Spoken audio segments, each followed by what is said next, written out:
Hey guys, it's me, Rich. ABC's Matt Gutman just described text messages from the alleged killer of Charlie Kirk to his transing BF as very touching and heartbreaking. A radical murderer is being painted as some kind of a tragic romantic figure. The fake news industry has no soul. The press is twisting this story to protect a political narrative while ignoring the real heartbreak, the wife and children Charlie Kirk left behind. Now, what you're going to see isn't journalism. It's propaganda dressed as empathy. And we're going to expose it. Let's get into it. Hey guys, welcome back to the channel. Look, tomorrow night at 6 p.m. Eastern, we're doing a live stream as we always do on Friday nights. We read interesting news stories of the week and we tweak them with a bit of humor, a dash of sarcasm, a whole lot of conservative common sense. People in the chat always have a great time. Why don't you come and check us out? Bring a friend. From ABC News, this is Matt Gutman, who appears in this video to be shilling for a radical leftist murderer. Don't be like Matt Gutman. Gutman should be called Gushman, as he's gushing over text messages from a radical, lunatic, violent killer to his transitioning BF. Now, we don't yet know if the boyfriend had anything to do with this. In fact, it appears he did not. He may have even been helpful to the authorities in some capacity, unless you've heard something I haven't. So here's Gutman giving an explanation of the text messages that went back and forth between the two already after he shot and killed Charlie Kirk. Give it a watch. I've seen an alleged murder with such specific text messages about the alleged murder weapon, where it was hidden, how it was placed, what was on it, but also it was very touching in a way that I think many of us didn't. Wait a minute, very touching. That would be like saying, I read messages written by Adolf Hitler. Some of them were very touching. Expect a very intimate portrait into this relationship between the suspect's roommate and the suspect himself with him. Guys, that's another thing. They keep calling him a roommate. That's to downplay that he was trans. They don't want to say it too much inside the story. They say it just enough to say, oh, yeah, we gave credit to that. But he keeps referring to him as a roommate. It was his lover. It's easy to say. Try it. And repeatedly calling his roommate who is transitioning, calling him my love, and I want to protect you, my love. So it was this duality of someone who the attorney said not only jeopardized the life of Charlie Kirk and the crowd, but was doing it in front of children, which is one of the aggravating circumstances of this case. And on the other hand, he was, speaking so lovingly about his partner. So a very interesting and, as Pierre said, riveting press conference, David. Well, think about that. A man brutally murders Charlie Kirk, and ABC's first instinct isn't to highlight the horror of leftist political violence. No. Their first instinct is to marvel at how affectionate his text messages were. Really? It's almost as if the media wants you to sympathize with the killer instead of the victim. And that would make sense because ABC News is fake news with a leftist bent that is one of the most biased out there. He said his messages were touching. The point of all of this story is that even if they were touching to this fake news reporter, you don't focus on that, on someone who mercilessly murdered something who did nothing wrong, all for politics. And I don't want to hear that he just did this to contrast a horrible killer with an affectionate trans lover. You don't do that with someone who brutally murdered an innocent man. But see, the problem is the leftists, including the media, don't think Charlie Kirk was an innocent man. That's it in a nutshell. And then here we go. Gutman doubled down. Give it a watch. It is. It's heartbreaking on so many levels, Kira. Obviously, Charlie Kirk was murdered brutally in front of a crowd of thousands of people who watched him being shot through the neck and then essentially bleed out in front of him. And I think one of the things that the attorney here made a very fine point about is that a lot of these charges, 7 charges, were aggravated because children were present. Children witnessed this. Children were put in harm's way.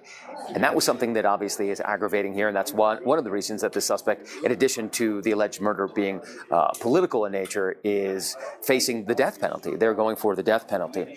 And on the other hand, there is this duality of a portrait of a very human person, a very human experience from this entire family. As you mentioned it, the mother who essentially discovered that it was her son who had done this, the kid who had got a 34 out of 36 on the ACTs, who had a 4 And so far, people like reporters from ABC, NBC, CBS, you name it, they all tried to say that the shooter was MAGA because his family was all MAGA. But then the family came out and said, no, he was to the left of everything. 2.0, who got a full ride to college here, that kid was the one who allegedly perpetrated. She saw those pictures and said, identified him essentially. And then those text messages. And I don't think I've ever experienced a press conference in which we've read text messages that are so fulsome, so robust, so apparently, allegedly self-incriminating, and yet on the other hand, so touching. Right, with the suspect reaching out to his roommate, who is allegedly his boyfriend, who we understand, identified as male at birth, now identifies as female, and the terminology he used. He was trying to protect him. He kept calling him my love. My reason for doing this is to protect you. But also asking him to delete the messages and not speak to law enforcement. So there's this heartbreaking duality that his father was a police officer. Maybe he knew that the cops would be able to listen to phone calls and be able to read his messages on Discord. You ever think of that? That we're seeing very tragically playing out. Heartbreaking? Really, Matt? What's truly heartbreaking is that Charlie Kirk had a wife, Erica, and two beautiful children, a 1-year-old son and a 3-year-old daughter. They will grow up without their father because of a political assassination. That's the tragedy here, ABC News. You missed it. You failed. Now, this is where the narrative gets dangerous. He mentioned duality. That's the word Gutman keeps using. They want you to believe this wasn't political, but complicated, tragic even. When you look closer, it's not tragic.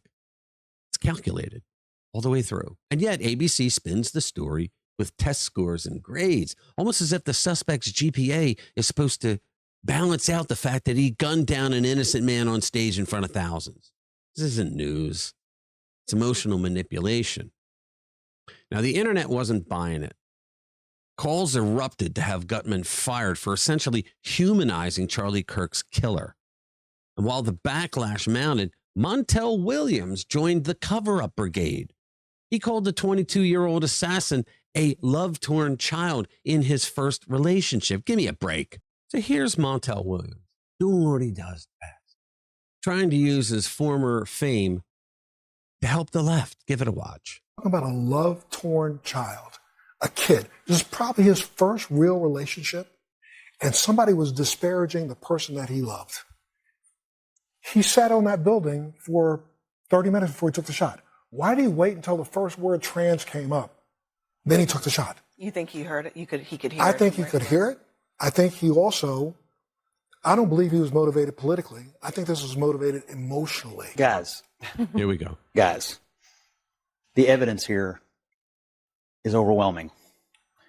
He said, Charlie Kirk, I can't stand this hate anymore. I'm going to take him out. The testimony from him and the statements of his family, he had become more left-wing. He etched the statements that are made by the left about Republicans and conservatives and Charlie Kirk fascists on the bullet casings. He made a joke about it in his last text. Well, it doesn't sound like a joke to me because someone's dead and about to be buried. Well, so it doesn't sound like a joke to me. So I'm just telling you, there is an effort. There was an effort all weekend long on the left to try to make this guy sound like he was a conservative. That failed. Mary Poppins. That was passed around all over the weekend. That has now failed. The evidence has now come out. He was motivated by hate. He was motivated by left-wing radicalism. Yep. He got mixed up with some trans ideology in his life. We'll learn more about that, I'm sure, when more evidence and testimony comes out. We are looking around the edges of this for something other than what's staring us in the face. Right. Left-wing radicalism got this kid. He went up to a roof and he murdered our friend, and that's what happened. Exactly. Montel called him a kid. He's 22 years old. He's old enough to know exactly what he was doing. Williams also said he didn't think that Robinson was motivated politically. Well, if that's true, why didn't he shoot anyone else? Why did he only target Charlie Kirk, one of the most recognizable conservative political leaders in the country? Scott Jennings nailed it, didn't he? He said, first, the left tried to convince us that the man who killed Charlie Kirk was a conservative. His family's all MAGA. but not Tyler. So we got ABC, Montel Williams, Tom Hanks, Stephen King, and countless others in the media who want to make it sound like some Shakespearean love tragedy. But the truth is simpler and much more sinister. A man murdered someone because he hated his politics. That's it. That's not America. That's a progressive lunatic hell. So here's the takeaway. The left doesn't mourn conservative lives. They excuse the people who take them. While Charlie Kirk's family suffers real heartbreak, ABC is busy making the killer sound complicated, layered, even noble. But here's the bright side. The American people see through it. We can tell by what's been going on the internet. Every time the media pulls a stunt like this, more and more Americans realize they're being lied to. Truth wins in the end every single time when people stop believing the lies. That's happening right now. It's just the beginning. All right, thank you for watching. I'll see you in the next one.